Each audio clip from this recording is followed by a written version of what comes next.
오늘 말씀은 시편 46편 5절 말씀을 시작으로 같이 교훈을 좀 받아보겠습니다. 시편 46편 5절 말씀입니다. 한 절을 같이 읽고 시작하겠습니다. 하나님이 그 성중에 거하심에 성이 요동치 아니할 것이라. 새벽에 하나님이 도우시리로다.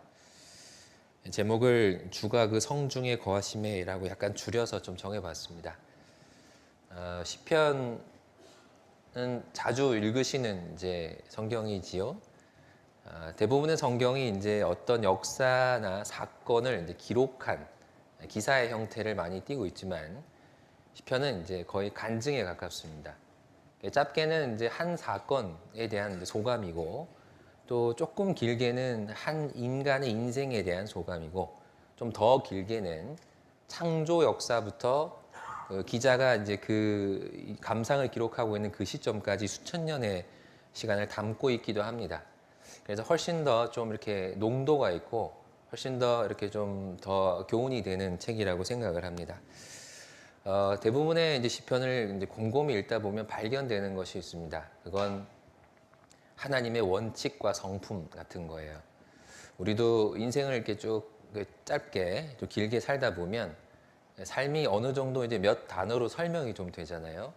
특별히 이제 하나님을 경험한 경험들을 이렇게 좀 곱씹어 보면 하나님이 어떤 분이다라고 하는 나름의 좀 정의 같은 것들이 내려져요.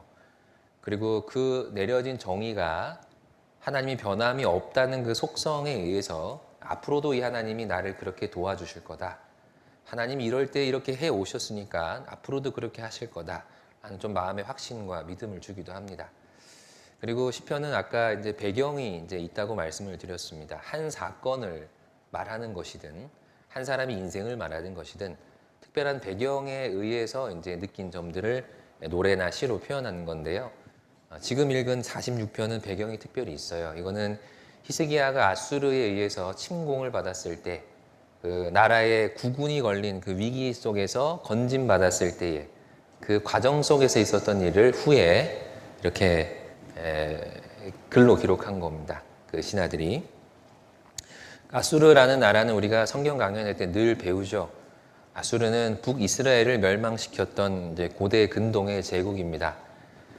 이스라엘과 메소포타미아 지역을 최초로 통일했던 이제 거의 1400년 이상을 존속했던 강대국이고, 히스기야 왕이 다스리던 그때에 북이스라엘을 멸망을 시켰습니다. 그 북이스라엘의 선지자였던 요나가 니느웨에 전도하러 가는 거 아시죠? 그 니느웨가 아수르의 수도였습니다. 근데 결국 그 아수르에 의해서 북이스라엘이 멸망을 하고 이제 사실 이집트를 노리고 남하를 하고 있었습니다. 근데 그 길목에 항상 이제 이스라엘이 있으니까요. 제거될 수밖에 없죠. 제거 대상이 될 수밖에 없죠. 북이스라엘이 멸망당하고 난 뒤에 남유다가 이제 위기에 처했습니다. 근데 아수르는 강한 나라였고 남유다는 약한 나라였으니까 당연히 이제 그 아수르의 공격을 감당해낼 능력 자체가 없었죠. 그래서 이 사건을 배경으로 한 시편이 뭐 여러 개가 있습니다. 44편, 46편, 66편, 75편, 76편. 이런 책들이 이제 그때의 사건을 이제 배경으로 한 것들입니다. 히스기야 왕 13년에 아수르 왕 사네립이 쳐들어와서 약 46개의 성읍을 함락시켰다라고 이제 사네립 비문에 이렇게 기록이 되어 있어요. 그리고 남유다의 주요 성읍들이 함락되고 난 뒤에 최종 목표가 예루살렘 수도였죠.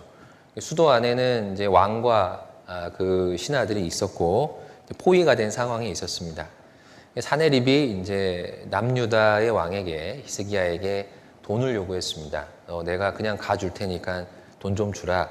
거대한 이제 아주 거액을 요구했고, 히스기야는 왕궁에 있는 보물과 성전에 있는 이제 그 보물까지 전부 다 모아가지고 아수르의 왕에게 상납을 했습니다. 근데 그 돈을 받고도 이제 아수르 왕은 물러나지 않았습니다. 그리고 오히려 자기의 신하를 보내서 하나님을 조롱하기 시작했습니다. 내가 그동안 함락시킨, 내가 이긴 이 나라들이 얼마나 많으냐. 그들에게도 다 신이 있었지만 아무도 내 손에서 그들을 구원하지 못했다. 여호와가 누구한데 내 손에서 너희를 구원하겠느냐. 하는 말을 이제 유다 방언으로 이스라엘 사람들이 모두 듣게 했습니다. 그래서 그 말에 이제 심한 모욕감과 이제 수치를 느꼈죠. 그래서 46편 2절을 한번 볼까요? 2절. 2절과 3절, 2절을 같이 한번 읽어보겠습니다. 바닷물이 흉용하고 뛰놀든지 그것이 넘침으로 산이 요동할지라도 우리는 두려워 아니하리로다.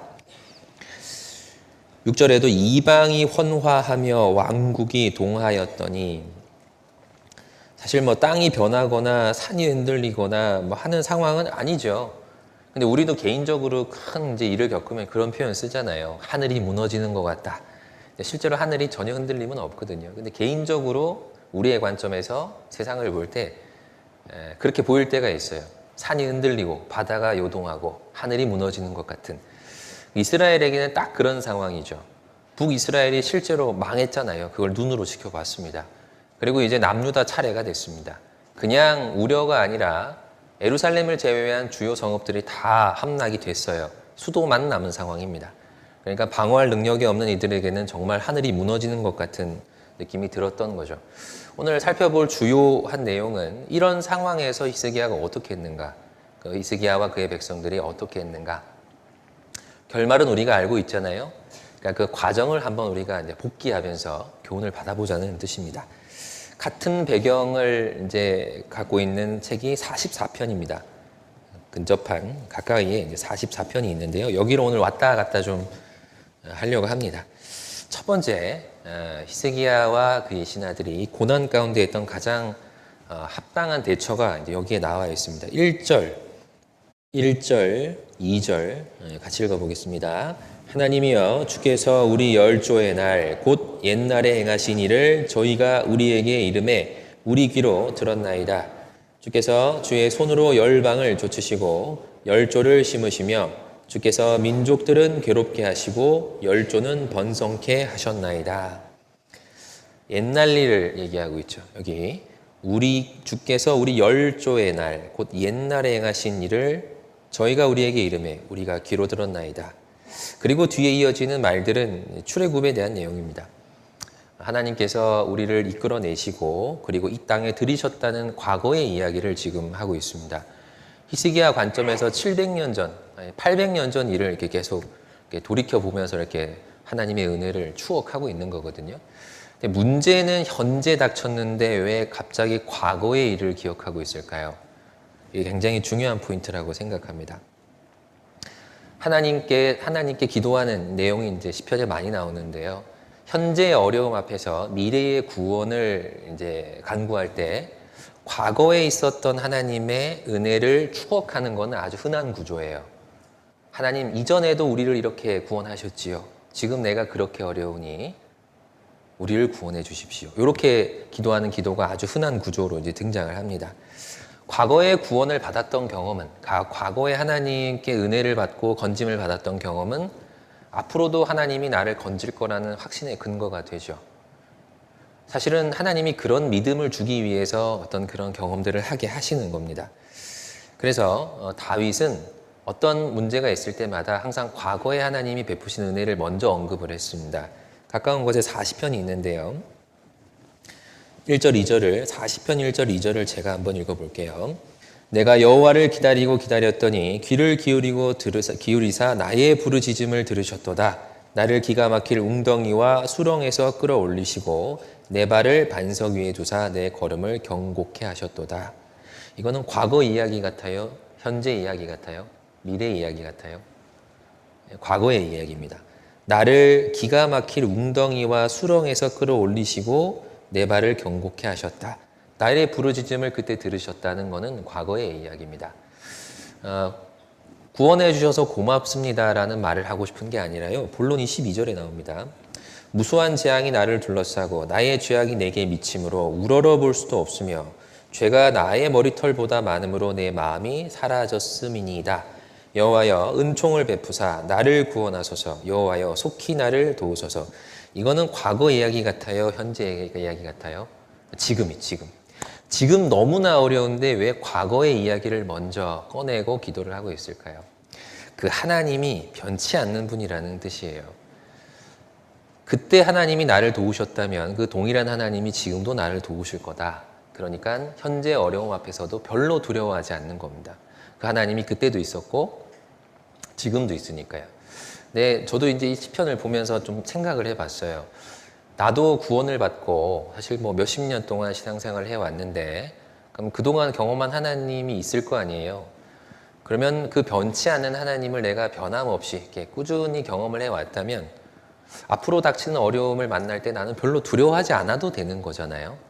근데 사실은 어려움이 생길 때마다 마치 이 어려움을 처음 겪는 것처럼 막 놀래고 두려워하고 하나님이 그때는 나를 도왔지만 이제는 나를 안 도와줄 것처럼 막 걱정하고 그럴 때가 있는 것 같아요. 그러니까 우리는 미래에 대한 좀 두려움 같은 것들이 있습니다.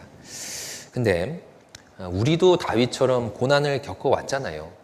그리고 그 고난에서 건진받은 경험이 누구나 있잖아요. 그럼 우리도 똑같은 기도할 수 있는 거예요. 그때 더 어려울 때도 하나님이 도와주셨으면 지금 같은 어려움은 충분히 건질 거다.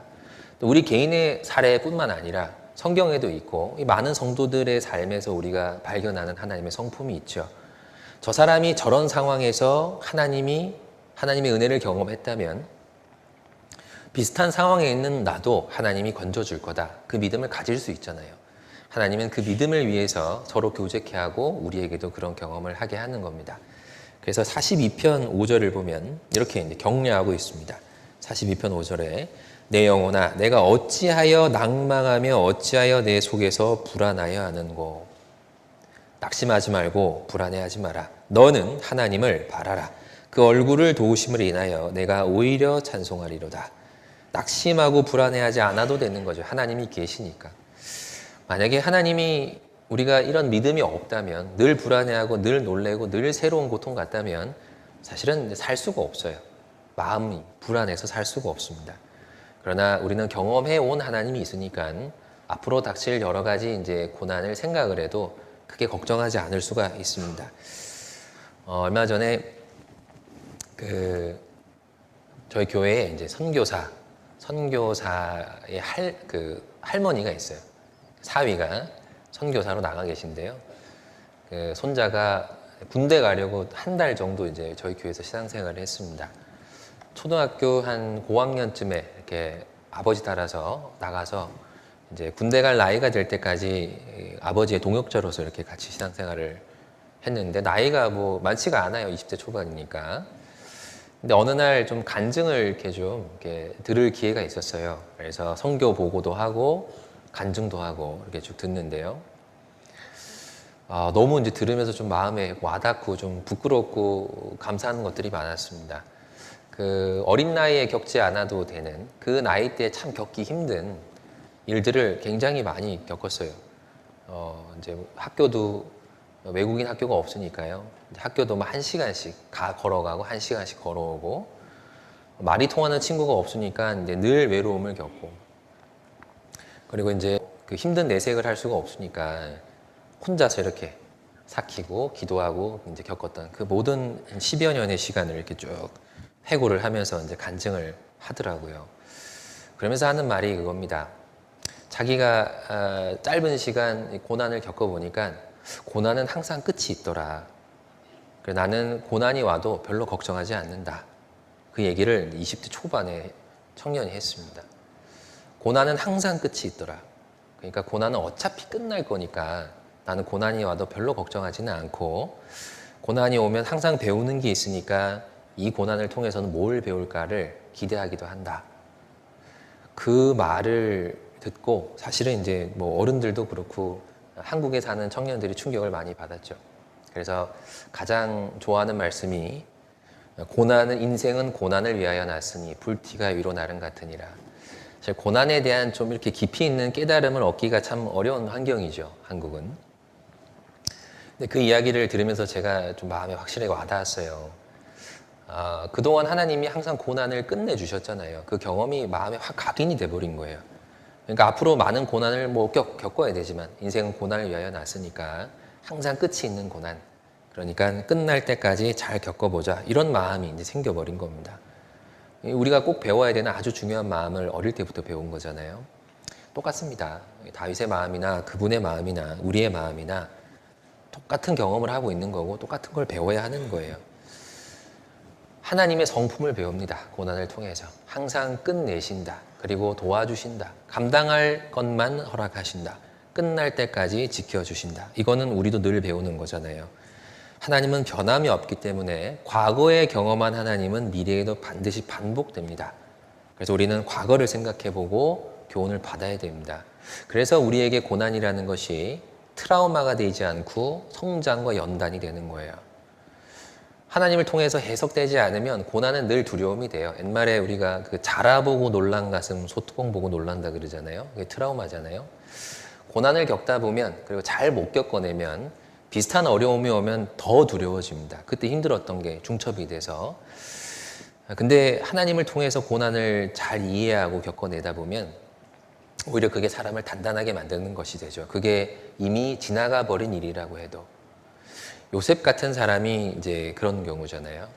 그 형들에 의해서 인신매매가 되고 그리고 이제 누명을 쓰고 감옥살이도 하고 지금도 감옥살이가 힘든데 그 고대의 감옥이 얼마나 힘들었겠어요.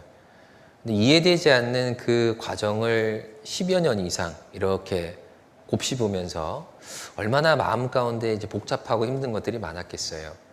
우리가 이해가 되면 견디기 좀 쉽거든요. 근데 이해가 안 되면 그 이해가 안 되는 것 때문에 더 어렵습니다. 하나님이 왜 나에게 이런 이 과정을 허락하셨을까? 그것도 형들에 의해서. 그리고 좀 잘 풀리는 것 같았는데 왜 감옥까지 넣으셨을까? 이거는 도무지 이해할 수 없죠. 지나가지 않으면.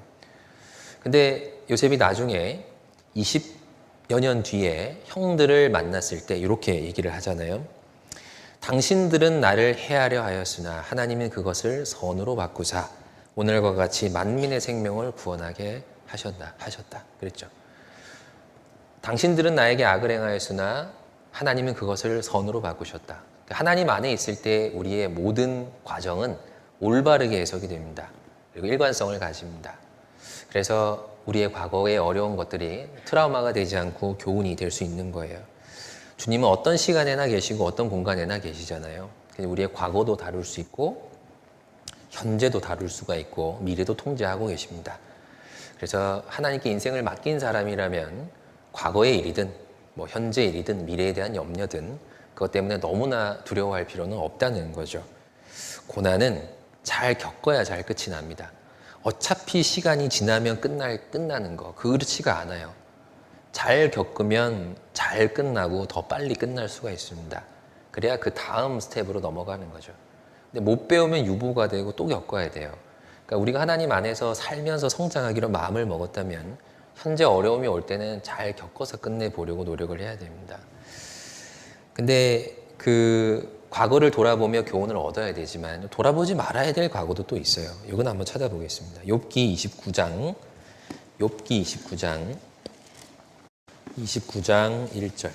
욥이 또 비사를 들어 가로되 내가 이전 달과 하나님이 나를 보호하시던 날에 지내던 것 같이 되었으면 그때는 그의 등불이 내 머리에 빛이었고 내가 그 광명을 힘입어 흑암에 행하였었느니라. 나의 강장하던 날과 같이 지내었으면 그 과거를 추억하고 있지요. 그때는 그랬었는데 5절에도 그때는 그리고 7절에도 그때는 근데 30장 1절에는 그러나 이제는 그러죠. 욥이 잘 나가던 때가 있었어요. 잘 풀리던 때가 있었습니다. 근데 그때와 지금의 현실을 비교하니까 너무 괴로운 거예요. 여기 읽다가 제가 1절, 2절에 보니까 2절, 4절에 보니까 이렇게 가로 막대기가 하나 있더라고요. 이게 뭐지? 찾아보니까 이게 여운을 표시한 거랍니다. 깊은 탄식과 여운을 한국어로 번역을 할 때 이렇게 좀 점점점 하는 것처럼 그렇게 넣어놓은 거래요. 욥의 감정을 좀 이렇게 느껴보라고 번역자가 이렇게 쓴 거죠. 고난의 때가 왔을 때 하나님이 도와준 거는 기억을 해야 되지만 한 가지는 잊어버려야 됩니다. 그때 얼마나 좋았는가. 그때의 상황과 지금의 상황을 비교하는 거는 그건 해가 돼요. 그때는 이런 게 있었는데, 그때는 이런 게 잘 됐는데, 그때는 이런 것들이 좋았는데, 그런데 지금은 이게 뭐야? 그러니까 욥의 마음에서 죽고 싶은 생각이 들었던 겁니다. 차라리 안 태어났으면 좋았을 걸. 내 간절한 소원을 지금 죽는 건데 하나님이 그 소원 들어줬으면 좋겠다. 막 그런 말들을 막 하잖아요. 그거는 과거의 형편과 지금의 형편을 비교해서 그런 겁니다. 고난이 올 때 원상복구됐으면 하는 기도는 사실은 안 하는 게 맞는 것 같아요. 시간은 늘 지나가죠. 어제와 같은 오늘은 없습니다. 우리는 날마다 성장하거나 늙어가거나 죽어가고 있어요. 똑같은 하루는 없습니다. 상황도 똑같아요. 근데 우리는 상황을 자꾸 붙잡으려고 노력을 하죠. 좋은 상황이 오면 이게 없어지지 않았으면 좋겠다. 이걸 잃어버리지 않았으면 좋겠다. 막 지키고 싶은 마음이 막 듭니다. 근데 그게 우리가 생각하는 대로 잘 안 지켜지거든요. 그게 사라지고 없어지고 뭔가 부족해지면 막 마음이 초조해지고 그리고 원망도 돼요. 기도를 그렇게 하죠. 하나님, 원상태로 돌려놓으세요. 하나님, 예전으로 돌아가게 해주세요. 라는 기도를 하잖아요. 근데 그건 불가능하거든요. 그러니까 원상복구를 하는 이 마음이 자꾸 생각이 드니까 욥의 마음에는 고난과 별개로 심적 고통이 있었던 겁니다. 지나간 건 지나간 거라고 생각해야 돼요. 그리고 우리는 다른 생각을 해야 됩니다.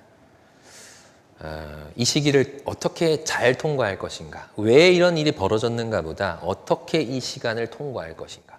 과거는 돌이킬 수가 없으니까 그럼 이 시간을 어떻게 잘 지나갈 건가라는 방법을 생각을 해야 되고, 그리고 이 시간을 통해서 내가 무엇을 더 배울 수 있을까, 이걸 빨리 떠올려야 됩니다. 그래야 고난은 훨씬 더 빠르게 통과할 수가 있습니다. 시편 66편도 한번 찾아보겠습니다. 이것도 우리가 오늘 찾았던 본문과 같은 배경을 가지고 있는 책입니다.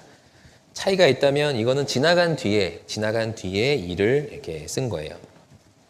구원을 경험하고 난 뒤에 66편 9절을 보면 9절 같이 읽어볼까요?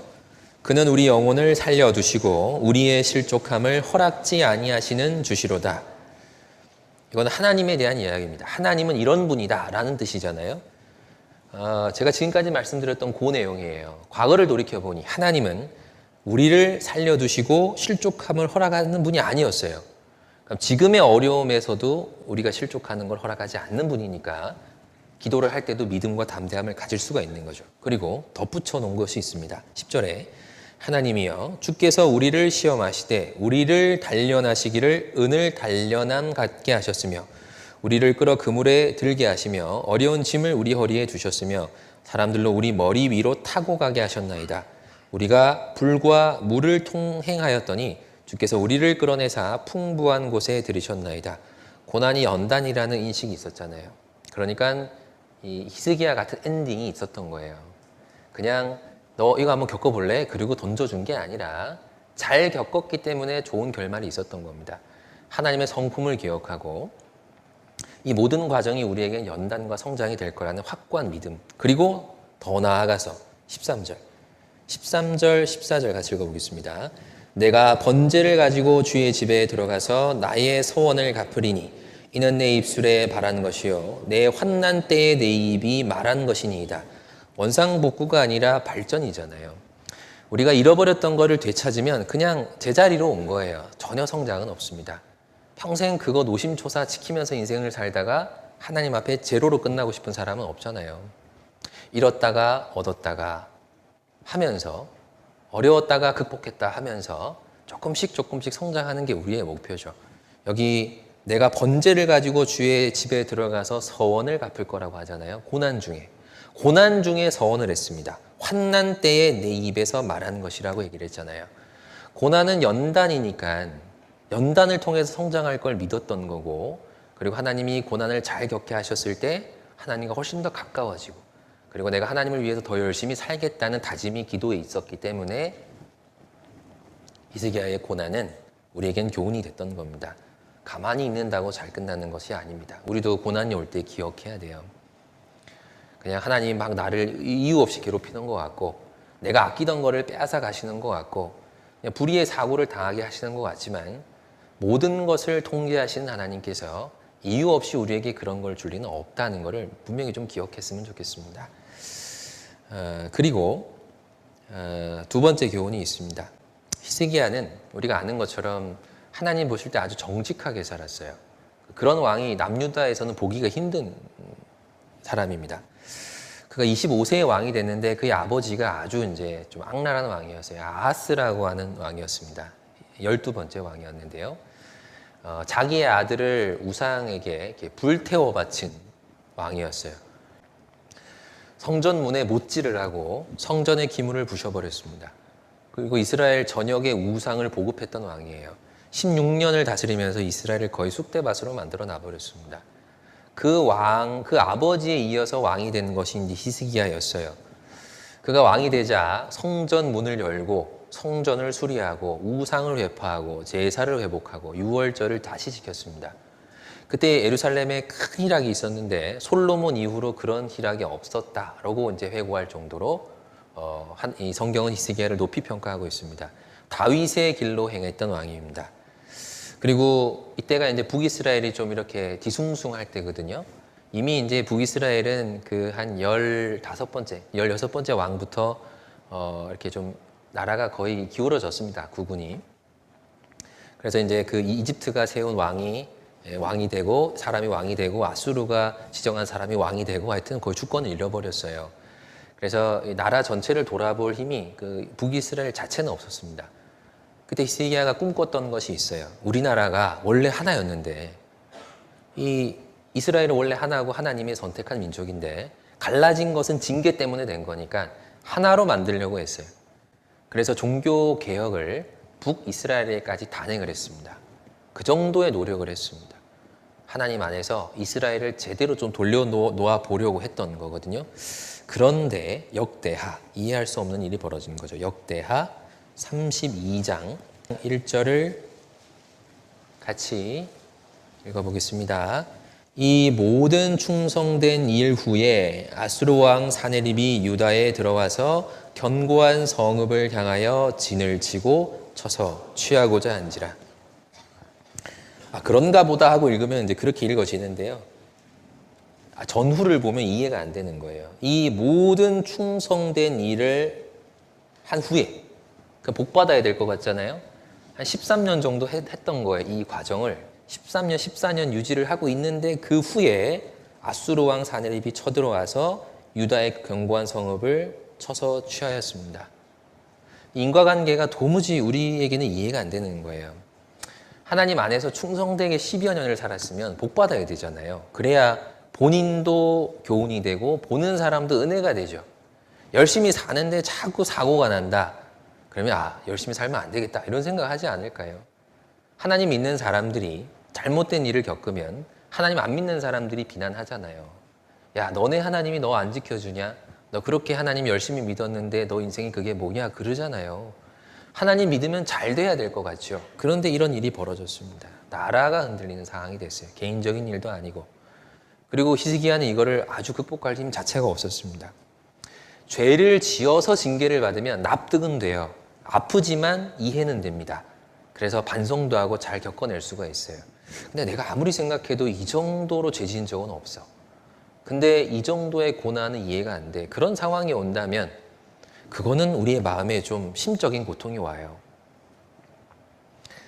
내가 누구에게 되게 잘해줬는데 그 사람이 나한테 막 서운하게 하고 뒤에 가서 내 욕을 한다. 그러면 계속 잘해줘요, 삐뚤어져요? 우리는 삐뚤어지죠. 잘해줘봐야 소용없다. 그리고 삐뚤어지잖아요. 하나님께 그런 식으로 속상하게 하나님께 삐진 사람 꽤 많습니다. 열심히 살았는데 이게 뭐냐. 그런 분 제가 이제 우리 구원받은 분은 아닌데 그런 분 많이 봤어요. 하나님을 믿었는데 안 믿는데요. 어느 순간. 그래서 왜 안 믿게 되셨나요? 그러면 내가 그렇게 기도했는데 그거 하나 안 들어줬다 그래요. 내 아들이 그렇게 아팠는데 내가 이거 낫게 해주면 나 진짜 더 열심히 살겠다고 생각했는데 내가 하나님이 그 기도 안 들어줬다. 그래서 내가 그날부로 하나님 안 믿는다. 어떤 분은 교회도 세우고 그리고 이제 노년이 될 때까지 이제 전 인생을 교회에 바치는 권사님이 계셨어요. 근데 그분이 이제 얼마 전에 구원 받으셨는데요. 왜 구원을 받으셨냐면 하나님께 실망한 게 계기가 됐어요. 나 이제 하나님께 실망을 했다고. 그리고 왜요? 그랬더니 이제 아들이 먼저 간 거예요. 기도를 그렇게 했는데 하나님이 안 들어줬다. 그래서 내가 평생 섬긴 하나님이 근데 이 기도 하나 안 들어줘서 내가 그날부로 안 믿기로 했다. 근데 이제 구원받은 이제 가족들이 이렇게 인도돼서 구원받으셨어요. 그런 일은 허다하지요. 신앙을 버릴 정도는 아니라도 우리도 살면서 때때로 그럴 때 오지 않습니까? 하나님 이게 이해가 안 됩니다. 나한테 이러실 수 있습니까? 그런 생각 들 때가 있잖아요. 하나님 원망하고 떠나고 싶은 마음. 욥이 고난을 당할 때 욥의 아내가 다 그런 얘기했습니다.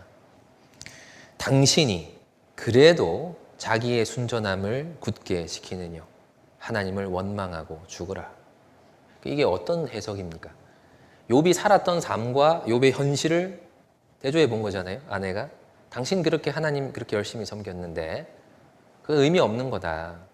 일이 이렇게 된 거 보니까 그동안 잘 된 건 우연인 것 같고 하나님이 정말 계시다면 당신한테 그러면 안 되지. 하나님 욕하고 죽어버려라. 그게 어떻게 보면 최소한의 분풀이가 되죠. 말라기 3장에도 그런 내용이 있습니다. 그 이스라엘이 이제 돌아오고 나서 성전 짓고 이렇게 살려고 하다 보니까 그 황폐했던 땅에 돌아와서 정착하고 나라를 재건하는 건 진짜 어려운 일이거든요.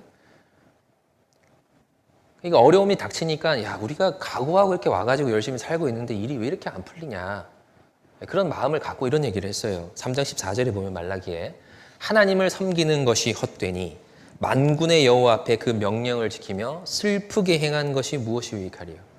우리가 신앙생활을 하다 보면 이런 마음 듭니다. 이렇게 살고 있잖아요.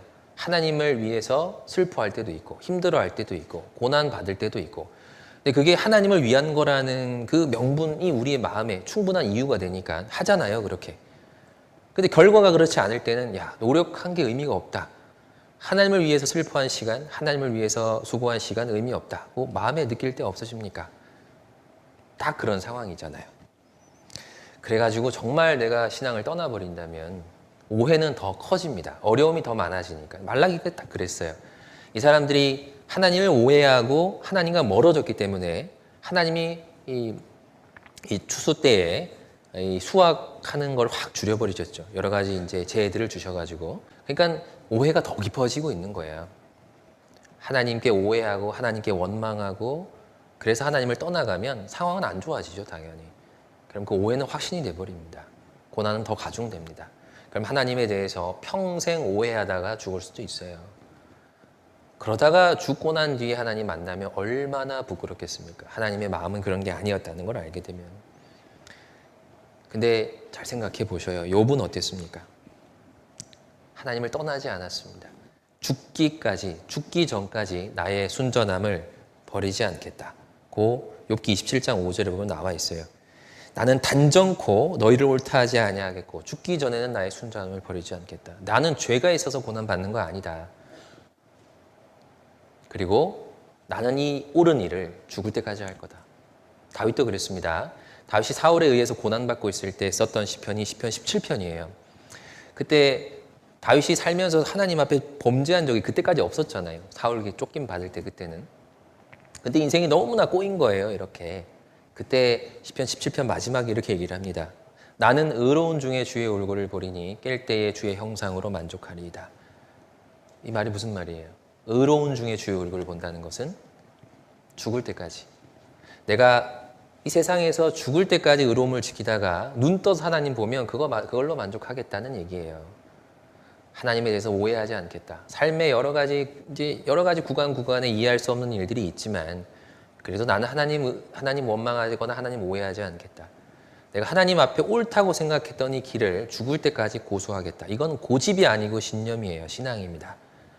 우리에게도 이런 확고한 것이 필요합니다. 시편 44편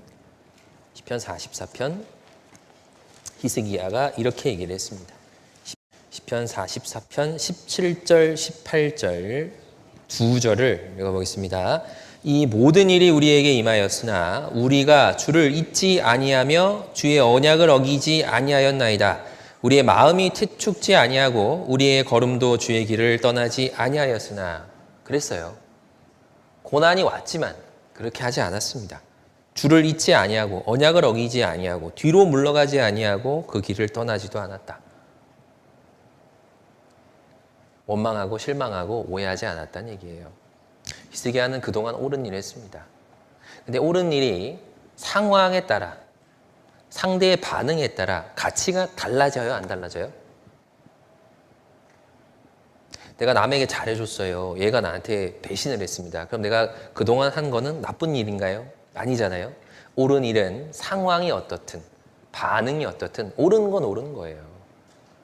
반응이 어떻다 그래서 반응이 예상과 다르다 그래서 상황이 예상과 다르다 그래서 그 옳은 일을 멈춘다면 그걸로 죄가 되는 겁니다. 그러니까 그럴 때가 있어요.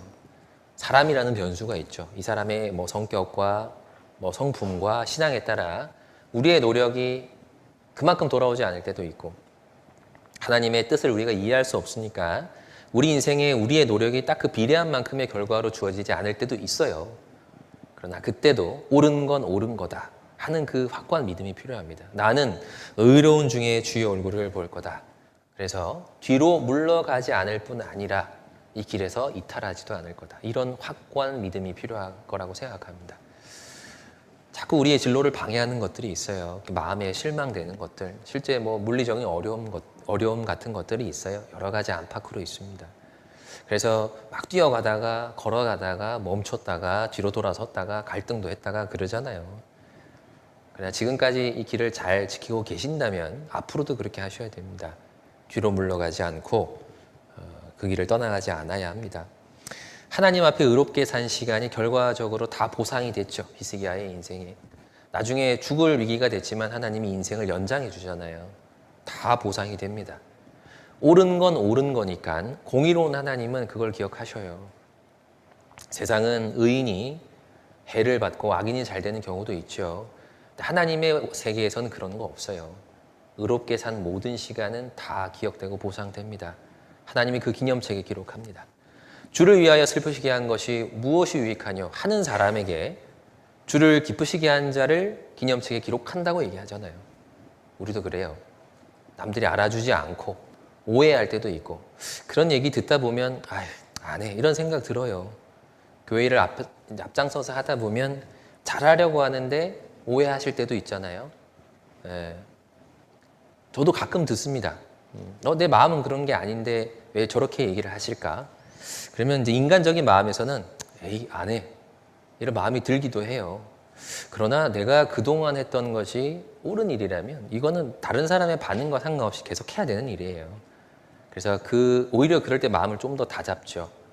앞만 보고 가야겠다 이런 생각을 하게 돼요. 우리에게도 모두에게도 그런 마음이 필요합니다. 이해할 수 없는 것이 와도 하나님을 오해하지 맙시다. 그러면 정말 아예 잘못 가는 길이 생깁니다. 옳은 길을 고수해야 합니다. 그게 신앙입니다. 고난을 잘 지나가는 핵심입니다. 미국의 링컨 대통령 잘 아시죠? 여러 가지 문제로 남북 간의 전쟁이 생겼습니다. 링컨은 북군이었어요. 근데 남쪽에 유능한 장수가 있어가지고 이제 연전연패를 하고 있었습니다. 그래서 이제 불안했던 거예요. 전쟁에 져버릴까봐. 그때 한 참모가 이런 얘기를 했습니다. 각하, 우리는 하나님이 우리 북군의 편이 되어 북군이 승리하게 해달라고 날마다 눈물로 기도합니다. 하나님이 우리의 편이 되게 해달라고 날마다 눈물로 기도합니다. 그 얘기를 했습니다. 그때 링컨이 했던 말이 있습니다. 하나님께 우리 편이 되어달라고 기도하지 말고 우리가 하나님 편에 서게 해달라고 기도해야 합니다. 그 얘기를 해요. 우리는 막연하게 하나님이 나 도와줄 거야 이런 생각할 때 있잖아요. 나 하나님 믿으니까 구원받았으니까 하나님이 나 도와줄 거야 이렇게 생각할 때가 있잖아요. 근데 더 중요한 건 하나님은 어디 가는 분이 아니에요. 거기에 계셔요. 하나님과 동행하고 하나님의 보호 안에 있는 방법은 간단합니다. 하나님 곁에 딱 붙어 있는 거죠. 마귀가 예수님 시험할 때 성전 꼭대기에 올려놓고 뛰어내리라고 했습니다. 하나님 너 받쳐줄 거야. 하나님 시험하지 말라 그랬죠. 예수님께서. 하나님이 우리를 보호하는 영역이라는 게 있어요. 그걸 벗어나서 하나님의 보호를 바라는 그거는 욕심입니다. 위기 가운데 우리가 확인해야 될 것이 있어요. 내가 지금 어디에 있는가? 성이 움직여요, 안 움직여요? 성은 그 자리에 있잖아요. 그죠? 그러면은 하나님이 다스리는 하나님의 보호 아래 있으려면 우리는 성 중에 있어야 돼요. 왕은 성을 떠나지 않습니다. 히스기야가 마침 그 성 중에 있었고 하나님께서 그를 구원하신 거죠. 고난 가운데 있을 때 확인할 게 있어요. 내 위치가 지금 어디인가? 성 바깥에서 방황하고 있는지 성 안에서 하나님의 연단을 받고 있는지 그거 확인해야 됩니다. 내가 하나님 편에만 있다면 하나님은 기꺼이 우리의 편이 되어줘요. 근데 우리가 하나님의 영역을 아득히 벗어나 있으면 고난이 올 때 우리를 건질 자가 없습니다. 그러나 성중에는 하나님도 계셨고 왕도 거기 있었어요. 열왕기하 19장. 그래서 히스기야가 이런 행동을 했습니다. 열왕기하 19장 14절입니다.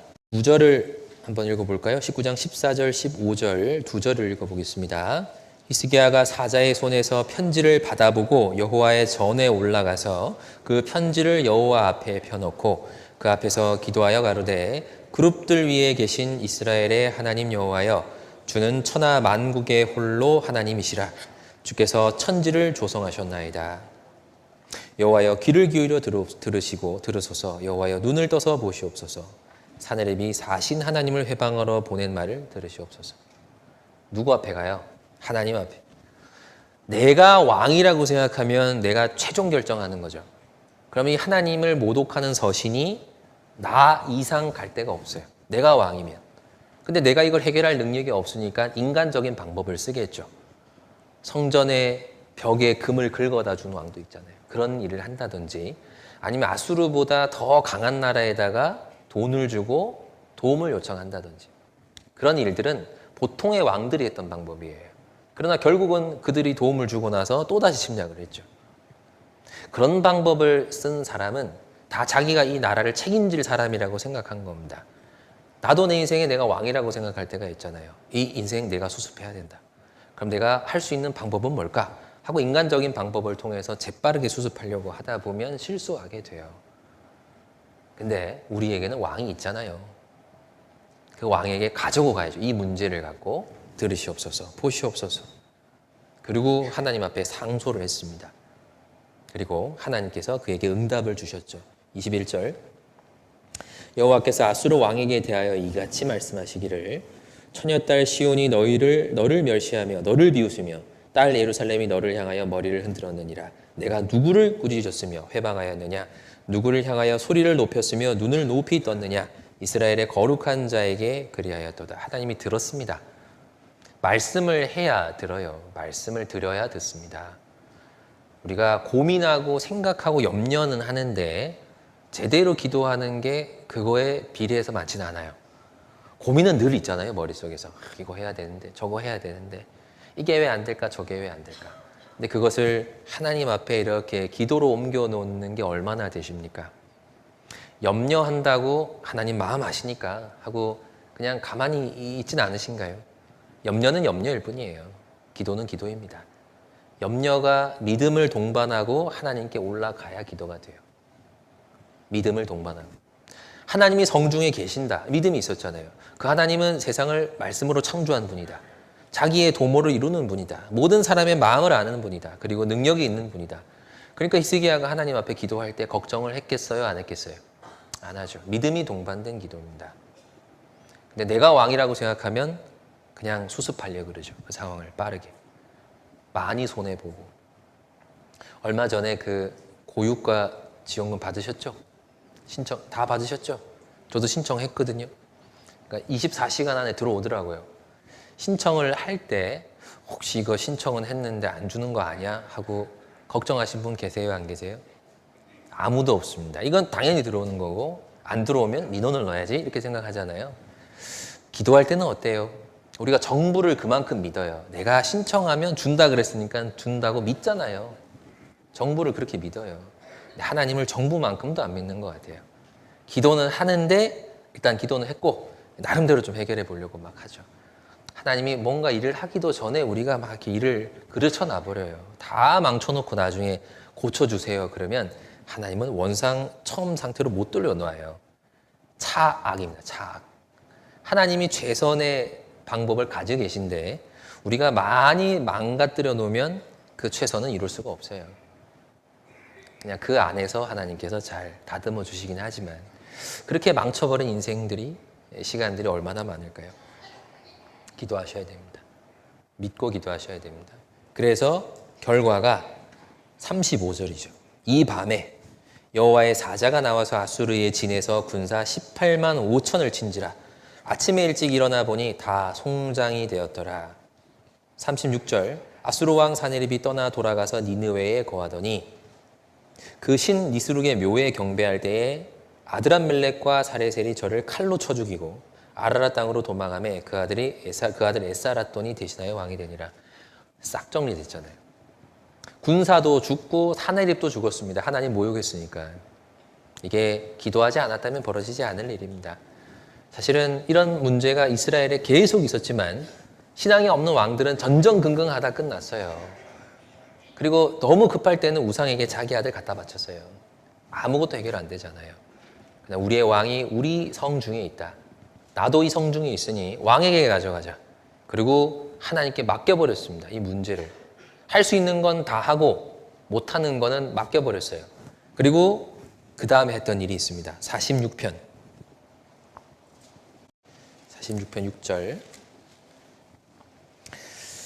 6절 7절 같이 읽어볼까요? 이방이 혼화하며 왕국이 동하였더니 저가 소리를 말하심에 땅이 녹았도다. 만군의 여호와께서 우리와 함께 하시니 야곱의 하나님은 우리의 피난처시로다. 정말 그렇게 됐죠. 이방이 혼화하며 왕국이 동하였더니 막 흔들렸습니다. 그러나 저가 소리를 바라심에 땅이 녹았도다. 하나님이 꾸짖으니까요. 녹아버렸어요. 이스라엘 군대가 녹아버렸습니다. 삭제돼 버렸습니다. 이게 실제로 벌어졌잖아요. 8절 10절을 같이 읽겠습니다. 10절 이르시기를 너희는 가만히 있어 내가 하나님됨을 알지어다. 내가 열방과 세계 중에서 높임을 받으리라 하시도다. 하나님께 아뢰고 나서 한 일은 가만히 있었던 겁니다.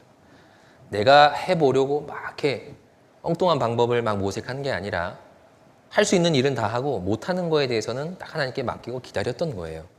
히스기야가 가만히 있었던 건 아닙니다. 실제로 가만히 있으라는 말은 아무것도 하지 말라는 것이 아니라 너의 영역 안에서 최선을 다하라는 얘기예요. 그까지만 하라는 얘기입니다. 하나님의 영역까지 넘어오지 말라는 얘기예요. 히스기야가 이 아수르의 침입을 예상했어요. 그래서 이제 성벽에 무너진 곳을 이제 수축하고 군인들에게 무기를 지급하고 수로도 이제 그들이 쓸 수 없도록 물길도 막아버리고 어쨌든 나름대로 방법을 다 강구했습니다. 근데 그걸로는 아주 역부족이었던 거죠. 그걸로 이겼던 것도 아니고 할 수 있는 건 다 했습니다. 나머지는 하나님께 맡겼습니다. 가만히 있으란 말은 이렇게 바꿔 말할 수 있어요. 지금부터는 내가 할게. 지금부터는 내가 할게. 네가 할 거 다 했으면 지금부터는 내가 할게. 인간이 할 수 있는 건 하나님 뜻 안에서 다 해야 합니다. 그러나 할 수 없는 거는 믿음으로 기다려야 돼요. 홍해를 가를 때도 그런 얘기 하셨잖아요. 너희는 두려워 말고 가만히 있어서 여호와께서 오늘날 너희를 위하여 행하시는 구원을 보라. 앞으로 갈 수도 없고 뒤로 갈 수도 없으니까 할 수 있는 게 사실 가만히 있는 것밖에 없어요. 아무것도 안 하고 정말 기다렸습니다. 그냥 그렇게.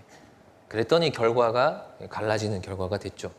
여리고성을 함락시킬 때도 한번 보세요. 하나님께서 하루에 한 바퀴 돌고 마지막을 7바퀴 돌으라 그랬잖아요. 그거는 사실 뭐 전술이라고 볼 수도 없죠. 2번 다시 반복되지도 않았고 돌면서 이렇게 하나님이 시킨 대로 소리 지르고 나팔 부니까 확 무너져 버렸습니다. 그때 하나님이 이들에게 꼭 명하신 게 있습니다. 주의사항 뭐였어요? 들내지 마라. 말하지 마라 그랬어요. 말하지 마라. 그게 가만히 있는 거예요. 여리고를 포함한 모든 가나안 거민들은 이스라엘의 이제 이 침략을 예상했어요. 준비했습니다. 성문은 굳게 닫혔고 방비는 완벽했습니다. 근데 얘네들이 이제 뭐 이웃이 막 도는 거예요. 우리도 막 이렇게 별 볼 일 없는 사람이 엉뚱한 행동을 하면 왜 엉뚱한 행동을 하지? 그러잖아요. 근데 고수가 이상한 행동을 하면 다 뜻이 있을 거라고 생각하잖아요.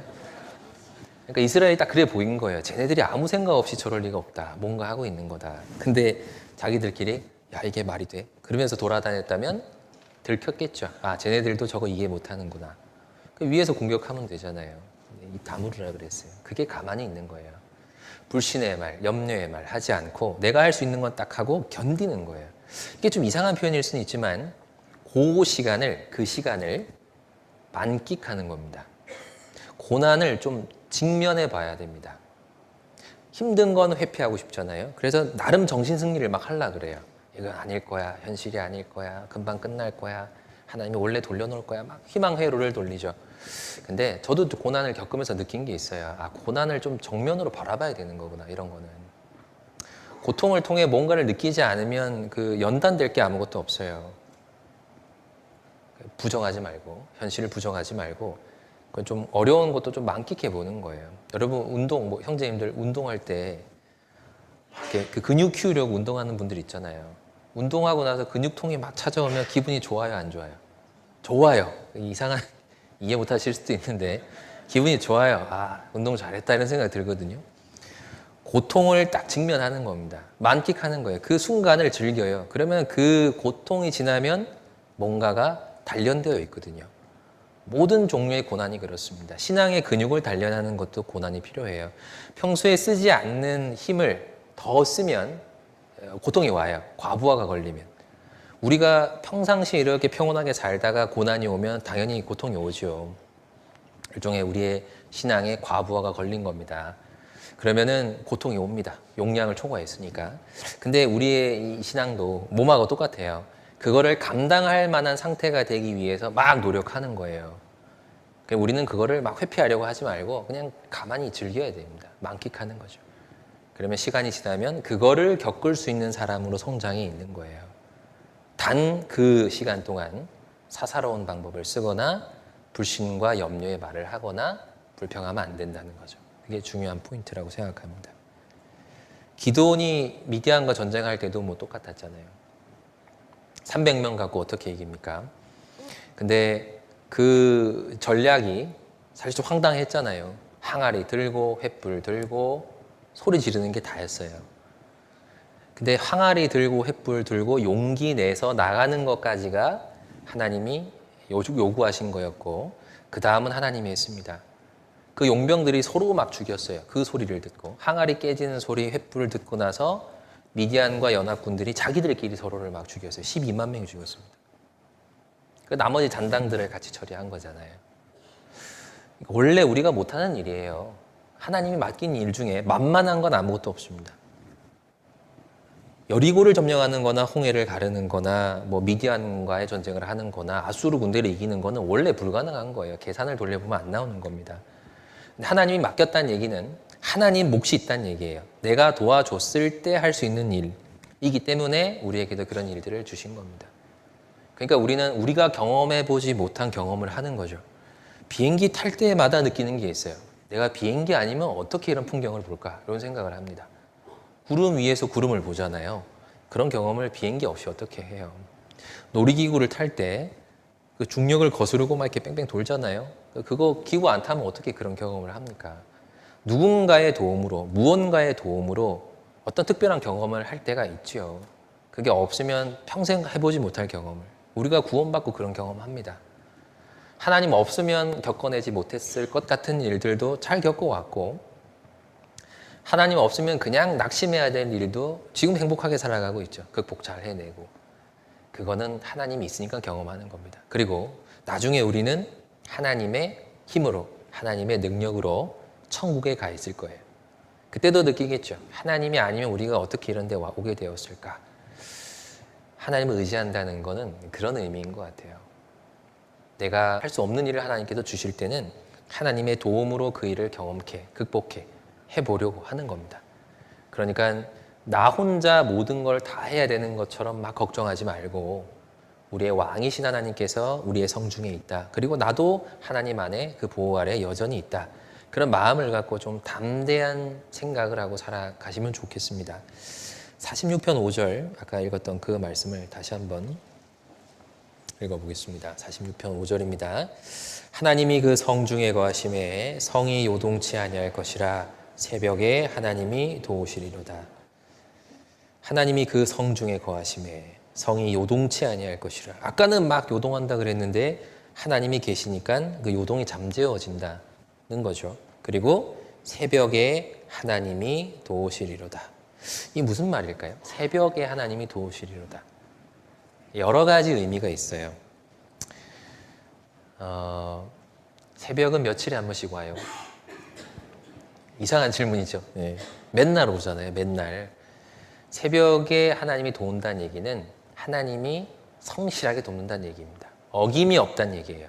하나님의 도우심은 어김이 없다는 얘기입니다. 새벽이 맨날 아침 전에 오는 것처럼 하나님의 도움도 법칙처럼 항상 온다. 그런 뜻이에요. 새벽에 하나님이 도우시리로다.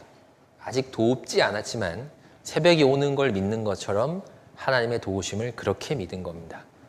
그러니까 성이 요동치 않게 된 거죠. 그가 소리를 바라심에 땅이 녹았죠. 그 경험을 그래서 하게 된 거예요. 하나님은 반드시 돕습니다. 자기를 의뢰하는 자를 반드시 돕습니다. 아까 그 형제의 간증처럼 고난은 반드시 끝이 있더라. 그리고 고난을 통해서 항상 배웠다. 그러므로 그 동일한 법칙이 새벽처럼 나에게 이번에도 적용될 거다. 그렇게 믿었던 거예요. 우리도 똑같은 경험했잖아요. 또 새벽은 옵니다. 지금 밤이라도 새벽은 또 와요. 하나님이 반드시 돕습니다. 근데 그 새벽은 뭐 다음에 와요? 밤 다음에 옵니다. 밤 다음에. 그러니까 구원을 경험하기 위해서는 고난을 좀 밤을 먼저 좀 겪어야 돼요. 아무것도 안 겪고 싶다 이런 마음 가질 때가 있잖아요. 간증을 통해서 극적인 이야기를 들으면 은혜가 돼요. 근데 제가 그런 걸 들을 때마다 이제 본능적으로 느껴지는 이제 이 반응이 있습니다. 야, 참 은혜롭긴 하지만 나는 안 겪었으면 좋겠다. 그렇죠? 우리는 아무 일도 없는 걸 좋아하지. 막 죽을 위기를 겪었다가 극적으로 회복하고 이거를 그렇게 원하지는 않아요. 근데 하나님은 반대로 생각하십니다. 아무 일도 없이 살다 보면 아무것도 남질 않아요. 그러니까 겪을 수 있는 만큼의 어려움은 하나님이 주기적으로 주시는 것 같아요. 그러나 지나가고 나면 야, 이거 안 겪었으면 이건 진짜 몰랐겠다 싶은 것들이 꽤 있거든요. 저도 구원받고 어릴 때 이제 마음에 좀 나름대로 품었던 다짐 같은 게 있어요. 초등학교 때 구원을 받았거든요. 그리고 교회에서 이제 신앙생활을 하면서 잘 살고 싶다. 잘 살고 싶다. 남은 인생을 하나님을 안에서 살아봐야지. 이런 생각을 그때 했어요. 그리고 지금까지 교회를 떠나지 않고 이렇게 살다 보니까 어쩌다 보니 이렇게 서 있게 됐어요. 여기 서 있게 됐어요. 이런 걸 원했던 건 아닌데 어쨌든 그렇게 됐어요. 근데 사실은 내가 어떤 모양으로 하나님을 섬기겠다 이거를 바란 적은 없거든요. 근데 그냥 하나님을 변함없이 사랑하고 주님과 복음을 위해서 살아보고 싶다. 부족하지만 그런 마음이 변한 적은 없습니다. 근데 가만 생각해 보니까 왜 내 인생에 이런 좀 신앙적인 어려움이나 고난들이 찾아오는 걸까? 그거는 내가 그런 마음을 가지고 살기 때문인 거예요. 잘 살고 싶잖아요. 잘 살려면 어떤 사람 돼야 돼요? 성장하는 사람 돼야죠. 성숙한 사람이 잘 하잖아요. 훈련된 사람이 잘 하잖아요. 훈련 받아야 되는 거예요. 내가 아무것도 배우기는 싫고 귀하게 쓰임은 받고 싶다. 그건 불가능해요. 지금 막 월드컵 하잖아요. 여러분 저기 주전으로 내보내준다 그러면 하실 분 계세요? 아마 이제 죽을 때까지 욕먹을 거예요. 한번 나갔다가. 그러니까 아 저기는 내 자리가 아니다 생각할 거 아니에요. 불러도 안 갑니다. 부르지도 않겠지만. 그런데 신앙의 세계도 그래요. 잘해야 쓰임을 받죠. 잘하려고 해야 잘하게 돼요. 그럼 우리가 원래 잘하는 사람은 아니잖아요. 그러면 겪어야 됩니다. 여러 가지 고난과 반복적 훈련을 겪어보면 잘 겪는 사람 돼요. 그 사람은 다른 사람에게 믿음을 줍니다. 그 믿을 만한 사람에게 일을 맡기는 거예요. 그리고 자꾸 일을 하다 보면 더 단련돼요.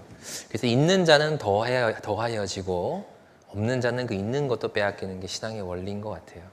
그래서 하나님께 쓰임받기를 사모하는 사람이라면 동시에 고난도 사모하는 것이 맞다고 생각합니다. 적당한 고난은 오히려 우리를 더 건강하게 합니다. 밤이 지나야 새벽이 옵니다. 새벽을 기다리는 사람은 밤에 있다는 얘기고 그 사람의 신앙이 그만큼 순전하다는 얘기인 것 같아요. 고난을 하나님이 겪게 하신다, 연단을 통과케 하신다는 말은 잘 살고 있다는 얘기예요.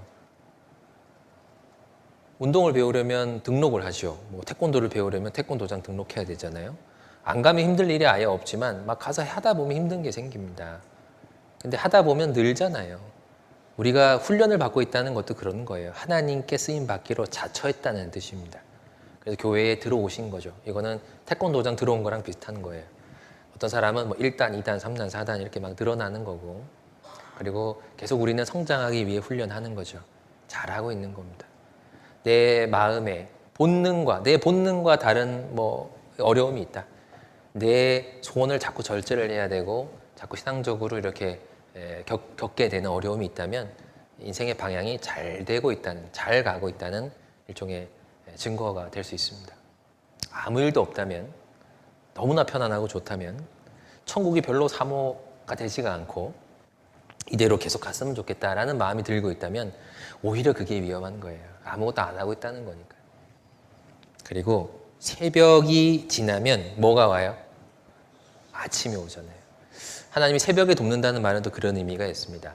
새벽이 지나면 상황이 바뀌어 있을 거다. 네가 현재 겪고 있는 그 밤이라는 그 순간이 내가 도울 때, 내가 내 도움을 통과하고 나면 완전히 반전되어 있을 거다. 새벽은 밤과 낮을 가르는 기준입니다. 어둠과 빛을 가르는 일종의 이 과정이에요. 홍해의 기적도 그랬잖아요.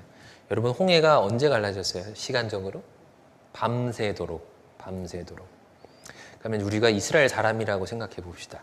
뒤에는 이집트 군대가 있는데 하나님이 구름 기둥으로 딱 막아놨잖아요. 근데 앞에는 이제 바다가 있잖아요. 근데 밤이 돼버렸어요. 밤이. 그러면 안 보이죠. 그러니까 뒤에는 이렇게 그 군대가 막 떠드는 소리 들리고, 그리고 앞에는 밤새도록 바람이 막 불긴 부는데 무슨 풍경이 벌어지는지를 사실은 또렷하게 볼 수는 없어요. 근데 밤새도록 바람 소리는 심하게 났습니다. 이스라엘 사람들이 밤새도록 두려워했습니다. 할 수 있는 거는 그냥 두려워 떠는 것밖에 없었죠. 근데 새벽이 딱 됐어요. 동이 트고, 사실 동이 되게 빨리 트잖아요. 동이 트고 그들의 눈앞에 보인 광경이 마른 땅이 된 바다잖아요. 그러니까 새벽이 되니까 이전의 상황과 완전히 다른 풍경이 눈앞에 있었어요. 그게 새벽의 힘이에요. 아수르 군대도 새벽에 죽었습니다. 전날 히스기야가 이렇게 상소를 가지고 갔죠. 하나님 이거 보세요. 쟤네들 버릇없이 말을 하고 있습니다. 그랬더니 하나님이 이제 응답을 줬죠. 그리고 아침에 성벽에서 파수꾼이 동이 튼 후의 풍경을 딱 봤습니다. 전멸이죠, 전멸. 삭제. 이스라엘 아수르 군대 18만 5천이 완전히 녹아버린 상황을 본 거잖아요. 새벽. 그리고 새벽에 있었던 가장 역사적인 일이 있습니다. 예수님 부활이에요. 예수님 부활. 예수님의 부활을 시점으로 이 인간의 역사가, 인간의 운명이 밤에서 아침으로 완전히 넘어와 버렸습니다. 우리도 그 새벽을 경험한 사람이잖아요. 예수님의 죽으심과 부활을 근거로 구원받은 사람이에요. 그러니까 우리도 인생의 밤에서 이 낮으로, 아침으로 넘어와서 지금 이렇게 빛의 자녀들로 살아가고 있잖아요. 새벽이 반드시 있어야 됩니다. 우리가 구원받을 때도 새벽을 경험한 거예요. 근데 구원받고 나서도 반복적으로 밤은 찾아와요. 그러나 반드시 새벽은 옵니다. 그 새벽을 경험하고 나면 그 밤에 있었던 일은 추억이 돼요. 그래서 인생의 고난 중에 있는 분들이 꼭 이 사실들을 기억했으면 좋겠습니다. 정리하면 첫 번째, 고난이 찾아올 때는 하나님의 변함없는 은혜를 기억해야 합니다. 과거를 회상해 보셔야 됩니다. 단 좋았던 때를 기억하지 말고 하나님의 은혜와 원칙을 기억하라는 거예요. 두 번째, 하나님을 오해하지 말고 곁길로 가지 말자. 오해하지 말고 뒤로 물러가거나 곁길로 가지 말아야 합니다. 세 번째, 왕이신 하나님께 기도해야 합니다.